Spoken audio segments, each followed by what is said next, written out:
And how to play. Well, today I'm going to walk you through it throughout this video.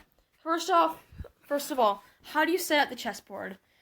So, this is the pawn, the one that I'm bringing all over the board. That's called a pawn.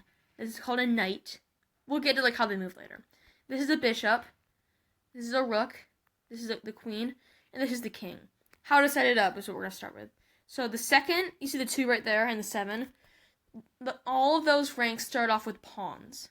Sorry, I put that in the wrong spot. Pawn, pawn, pawn. And the king and queen go in the middle. If you don't know, mix them up, well, the king's on the E file. If you don't have stuff like this where there's an E file, then you could just remember that the king goes on the opposite color. So the white king goes on a dark square, and the black king goes on a light square. And rooks go in the corners, the knights start right here, and the bishops start right here. I'm going to press reset board, and bam! Look at that. So I'm going to press start. This is the starting position should look like. So, white has, this is how the pawn moves. The pawn moves 1 square at a time.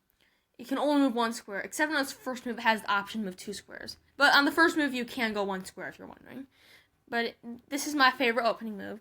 And one thing to know, if black plays here, this pawn is stuck. It can't capture the pawn in front of it. But if black moves the D pawn, notice the notations down here in the bottom.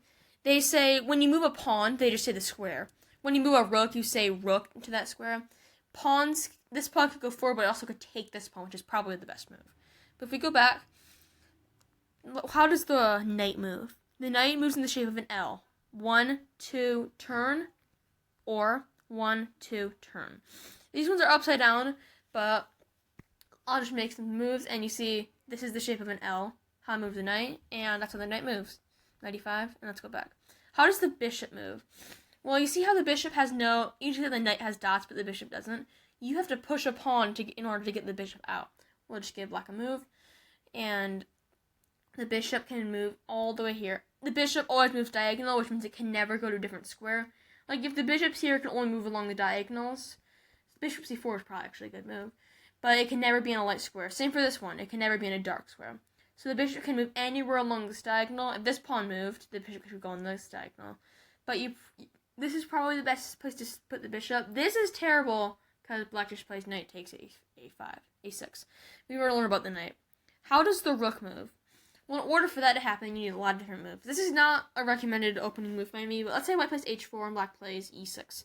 Then the rook moves straight. You can move the rook up. We get black another move. You can come here.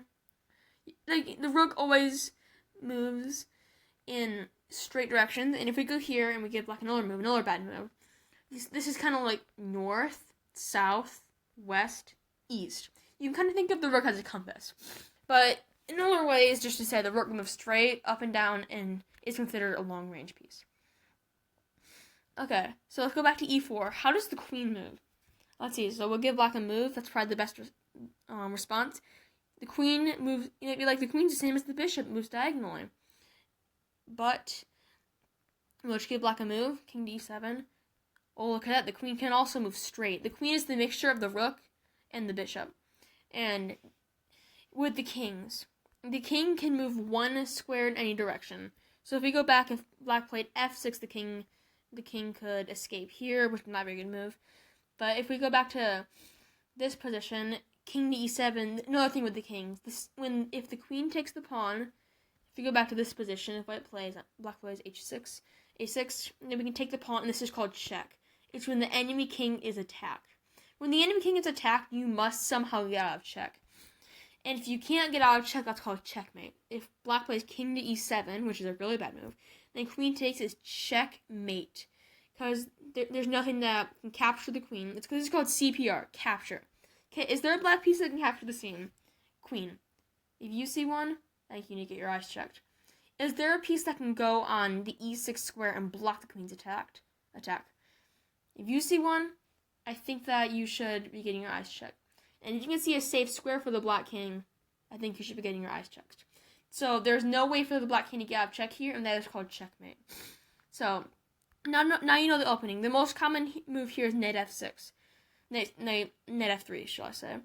And let's say that black plays knight f6, and then bishop to c4, and black plays bishop c5. And there's one thing to note, that gambits are a really fun thing to do. We'll learn about those in future videos, but for now, we'll just show the basics of the opening. There's another thing to know with the king and the rook. When the king and the rook see each other, and neither of them have moved, and the king is not in check, so in this case, the e1 square, the f1 square, and the g1 square are free. The king and rook have not moved yet, and the king is not in check. So that means white can grab the king and put it on g1, and when the king goes to g1, the rook also goes to f1. It doesn't really matter if you put the king there or not. Usually you want to move the king first, because castles is the word. Castles is usually considered as a king move. But if you play over the board and you put your rook here, thinking the king will go to g1, and now you can't actually castle. Because if we get back a move, you play the rook back. Now you can't castle because the rook's moved. But if we go back in this position, even if the king has moved and the king moves back, the king still can't castle. And this rook over here in a1, the king actually can castle that way too, but there's a bunch of pieces that need to get out of the way in order for that to happen. So if you grab your king and put it on g1, or h1 in this case, then the rook jumps over the king to f1.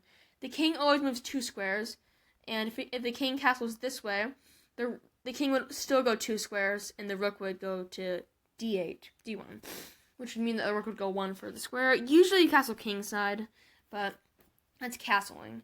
It's a fun move. And there's one more thing I want to talk about with pawns. Let's say in this position, black plays h6, and white plays e5, and black plays d5. So in this position, since this pawn moved 2 squares and is right beside your pawn, think of it as an L shape. 1, 2, 3. Move 2 squares right beside your pawn. It's called en passant. You can push or you can play e takes d6 en passant.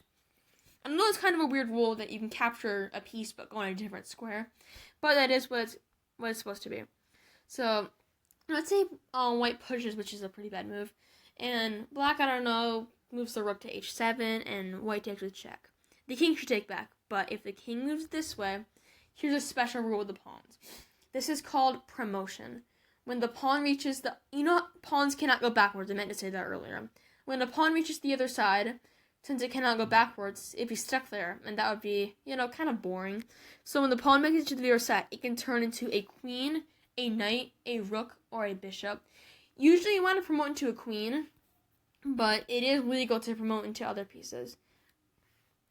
You could promote into bishop and be silly. The rook would just take back, and this is pretty successful. The black king can't castle. Both rooks are developed into bad squares, and best of all, you're actually up a piece.